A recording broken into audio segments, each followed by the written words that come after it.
이제 정년을 바라보고 있으신 40대 50대 남성분들, 혹은 이미 은퇴를 하신 분들까지, 여러분이 이 영상을 시청하시는 목적은 은퇴 후 새로운 일자리를 찾고 있으시거나 노후를 걱정하고 있으신 분들이 대부분이라고 생각이 듭니다. 만약 그런 분들이라면 잘 찾아오셨습니다. 안녕하세요. 여러분들의 가치 있는 시간 가시TV입니다. 오늘은 50대 이후 은퇴하신 남성분들을 위한 영상인데요. 첫 번째 이야기할 주제는 왜 우리는 은퇴를 했는데도 쉬지 못하는가 인데요. 우리가 은퇴를 했어도 일을 다시 찾아야 하는 이유는 소득 공백기에 있어요. 우리가 누구든 일을 한다면 정년퇴직을 하게 됩니다. 고령자고용촉진법엔 정년을 60세 이상이 되도록 노력한다 고 규정하고 있지만 이는 권고 조항이어서 강제성이 없어요. 그래서 현재 한국의 실제 평균 퇴직 연령은 53세 정도예요. 이마저도 점점 줄어들고 있는 추세죠. 정년의 나이는 점점 줄어드는 반면에 노후 대책의 가장 기본인 국민연금은 이 표와 같이 점점 늘어나는 추세예요.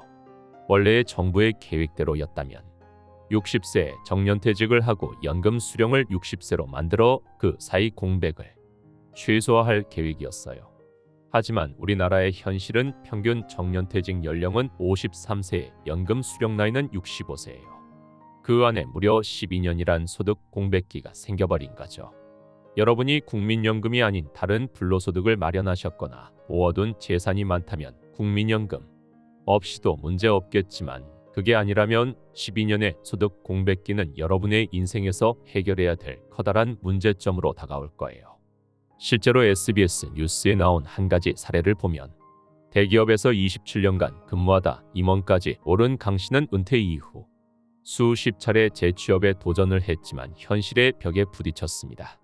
결국 강 씨는 자신이 가지고 있던 집, 차, 커리어 등 지금까지 쌓아 올린 모든 걸 내려놓고 국민연금이 나오기 전까진 기존 월급의 10분의 1에도 미치지 못하는 월급을 받으며 택배물류 작업을 하고 있다고 해요.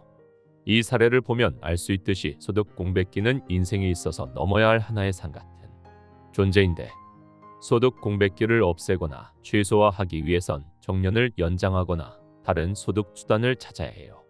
정년을 연장하는 건 개인의 의사와는 크게 상관이 없죠. 그래서 많은 분들이 은퇴했음에도 불구하고 쉬지 않고 바로 다른 노동을 통한 소득 수단을 찾는 거예요.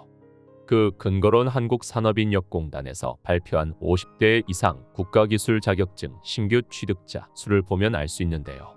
지속적으로 늘어나고 있는 걸 확인하실 수 있을 거예요.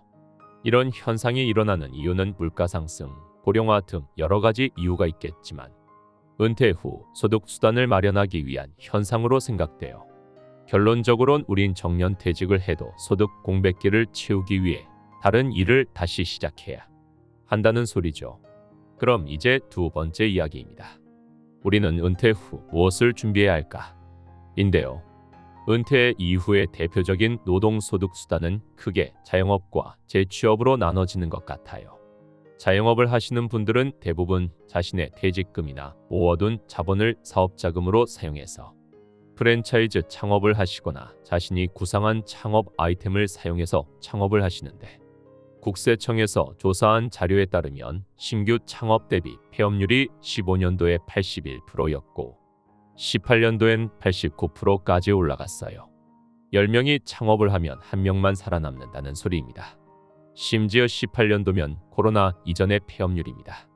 이런 상황 속에서 창업은 정말 힘든 일인데, 무슨 이유인지 인터넷과 유튜브엔 창업을 당장 해야 할 것처럼 다루고 있어요.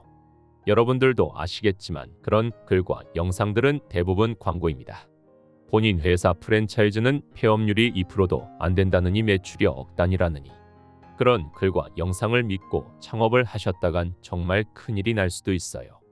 선택은 여러분의 자유지만 이 말은 꼭 해드리고 싶어요.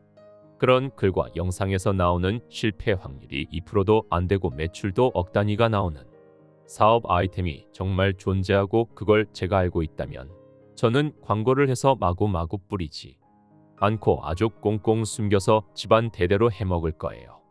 창업을 하실 거라면 제발 그런 광고 글과 사람을 믿지 마시고 본인 스스로 고민을 하시고 꼭 신중하고 꼼꼼하게 체크하시고 하시면 좋을 것 같습니다. 그 다음은 재취업이에요. 근데 말이 쉽지 정년퇴직 이후 일자리 구하기는 생각보다 어려워요. 전에 하던 일과 연관지어 일자리를 다시 구하려고 해도 정년 이후 전문직이나 특별한 기술이 있는 게 아니라면 취업은 하늘의 별 따기예요. 그 이유는 기업 입장에선 정년퇴직한 저희를 쓰고 싶어 하지 않기 때문이에요. 잔인한 말이지만 기업이 저희를 계속 고용할 생각이 있었다면 애초에 정년퇴직을 시키지 않았겠죠. 위의 사례로 보셨던 강 씨 이야기만 봐도 거의 2년 동안 수십 차례 재취업을 시도했지만 결국은 실패했죠. 대기업에서 임원까지 승진했던 강 씨의 경력이나 실력이 부족해서일까요? 저는 그게 아닌 정년퇴직자라는 입장 때문인 것 같아요.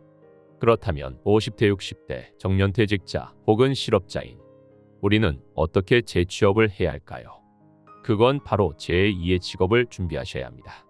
대학교를 입학해서 전공을 다시 공부하라거나 공무원 시험을 준비하라는 허무맹랑한 소리가 아닌 취업률이 높은 실무 자격증, 그 중에서도 정년이 긴 직업의 자격증을 취득해서 재취업을 준비하자는 이야기입니다.